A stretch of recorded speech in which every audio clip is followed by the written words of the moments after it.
Hello Math Analysis students. In this video we are going to go over the front side of the Trig Identities unit review. Okay, first let's do a little bit of basic review about what you need to know.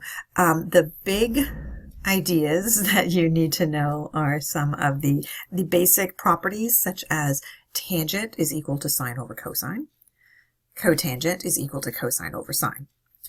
You need to know your reciprocal properties, that cosecant is the reciprocal of sine, and sine is the reciprocal of cosine. I'm sorry, cosecant. Secant and cosine are reciprocals of each other, and also tangent and cotangent are reciprocals of each other. There's also the cofunction properties, and there are even-odd properties. And I wanted to spend a moment on the Pythagorean identities part, because we do tend to use these a lot. You need to remember for your main Pythagorean identity that sine squared x plus cosine squared x equals 1. Okay, that one, we just need to know that one. After that, then we want to... after that, we can get the other two identities if we just, if we divide everything by sine squared, then we can get one of them. If we divide everything by cosine squared, then we can get the other one. So I'm going to show that in just a second. If we take our main identity here, and if we divide everything by sine squared,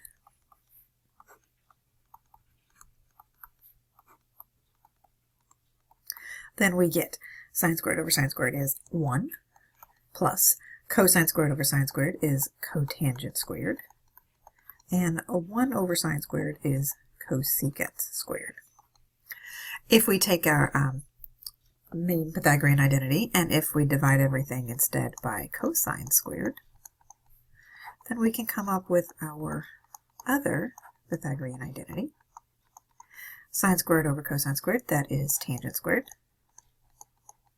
plus cosine squared over cosine squared is 1, and 1 over cosine squared is secant squared. So from knowing our main Pythagorean identity, we can derive the other two, and then there are sometimes variations on those. If you manipulate the equation, you can subtract something from one side, and you end up with an equivalent expression. Okay, so let's go ahead and get to these problems on the review. So on the first, we have the first section says write using a single trig term or number. So not as a reciprocal, not as two term. So the first one, 1 over the tangent of x, that's the reciprocal of the tangent of x. That is just the cotangent of x. For number 2, cosecant times sine. Those are reciprocal functions, so if we multiply something by its reciprocal, we are going to get 1. If you wanted to write this out further, cosecant, that is 1 over sine, and if we multiply it by sine, then those signs there cancel out, and we're left with just 1. And our third one, 1 over the cosecant, that's the reciprocal of cosecant x, that is sine x. So those first three should be pretty quick and simple problems to work out. For our next part, find the exact value, use even, odd, reciprocal, and or quotient identities. And some of these we can actually get just by knowing our unit circle values. So this first one, the secant of negative x plus the cosecant of negative pi over 2. We can do this in a couple of different ways. So on this number 4 right here, we could use our even-odd properties, or you could just evaluate these as they are. I think on this one I would probably just evaluate what I know about them already. The secant of negative pi is the same thing as pi. Both of these are just asking us for the secant of pi. And pi, of course, has coordinates of negative 1, 0. The secant is 1 over our x coordinate. And so that is, we said the coordinates were negative 1, 0. So the reciprocal of our x coordinate negative 1 is negative 1. And this right here, the cosecant of negative pi over 2, it's also equal to the opposite of the cosecant of pi over 2. That's if you want to use your even and odd properties, sorry, and you can evaluate that way, or you can just evaluate the cosecant of negative pi over 2. Remember, negative pi over 2 has coordinates of 0, negative 1, so the cosecant is just the reciprocal of our y, so that would be a negative 1. So we have negative 1 plus a negative 1, which gives us an answer of negative 2. For our next problem, we have the tangent of 25 times the cotangent of 25. Tangent and cotangent are reciprocals of each other when you multiply them together. As long as your values right here are the same, then when you multiply the tangent times the cotangent, you will just get 1.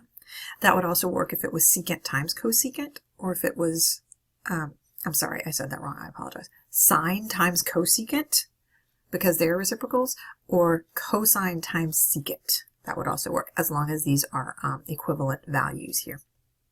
For number 6, the cotangent of negative pi over 4. We could use our even and odd properties to know that's the same thing as the opposite of the cotangent of pi over 4, or you could just use what you know about the coordinates of this. Negative pi over 4, our coordinates for that are root 2 over 2 and negative root 2 over 2. The cotangent is x over y, so that's going to give us a value of negative 1. For number 7, the cotangent of 20 minus the cosine of 20 over the sine of 20. Now notice that these are all 20 degrees, so we can work with this. This part right here, this cosine divided by sine of 20, that is exactly the same thing as the cotangent of 20. So the cotangent of 20 minus the cotangent of 20 is 0.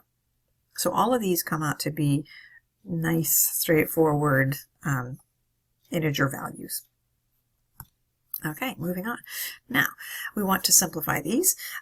For these, however, we can't just evaluate these numbers. We do want to have as our variable just a plain old x, not a pi over 2 minus x and not a negative x. So for these, we do want to have our use our cofunction and even and odd properties. The cosecant of pi over 2 minus x is equivalent to the secant of plain old x. So this is the secant of x times the sine of negative x is equivalent to the opposite of the sine of x. So what do we have here? We have secant is 1 over the cosine of x times, if we're multiplying this by the negative sine of x, then we multiply these together, we get negative sine x over cosine x. Sine over cosine is tangent, so negative sine over cosine gives us negative tangent of x. For number 9, we have 1 over cosecant squared minus 1. This is a good time to use our Pythagorean identities. This right here, cosecant squared x minus 1, that is equal to just cotangent squared. So we have right here, this 1 stays the same, and then cosecant squared x minus 1 is equivalent to cotangent squared x. And 1 over cotangent squared is the reciprocal of cotangent squared, which is tangent squared. For number 10, we have secant squared x minus cotangent squared of pi over 2 minus x. So we want to use our cofunction properties right here so that we can rewrite cotangent squared of pi over 2 minus x. So we're not going to do anything with the secant squared, we'll leave that, but minus, okay, the cotangent squared of pi over 2 minus x is equal to the tangent squared of x. So we replace this expression with this expression. Now, secant squared x minus tangent squared x, that is one of our Pythagorean identities, or a variation on our Pythagorean identity, which leaves us with 1. For number 11, we also want to change these so that our variables are just plain old x, not pi over 2 minus x or negative x. So for this top part, we want to use our cofunction properties. The secant of pi over 2 minus x is equal to the cosecant of x. And on the bottom, the cotangent of negative x is equal to the opposite of the cotangent of x. Okay, now let's work through this a little bit. I'm going to write out all the steps here. Cosecant, that is 1 over sine of x. divided by, we've got negative cotangent, that's negative cosine x over sine x. And when we're dividing fractions, we're going to keep, change, flip. So we'll keep this, we'll change this division to multiplication, and we'll flip this so it now becomes negative sine x over cosine x. Then we have a sine x and a sine x that cancel each other out. This part over here is still left as actually a negative 1. So we end up with, on the top, we have negative 1 over cosine x, and 1 over cosine, that is secant. So negative 1 over cosine is equal to negative secant of x. Number 12, we are going to use our Pythagorean identity on the bottom here. This 1 plus tangent squared, that is a Pythagorean identity. So on the top, we're not going to do anything with that. We have secant theta. And on the bottom, this 1 plus tangent squared theta, that Pythagorean identity, is equal to secant squared theta. So we have secant theta over secant squared theta. This secant in the top cancels with one of these secants on the bottom.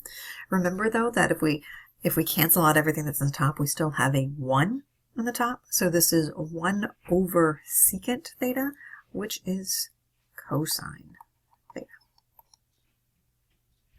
And that's it for the front of this review. If you have questions about the back of the review, then watch the next video.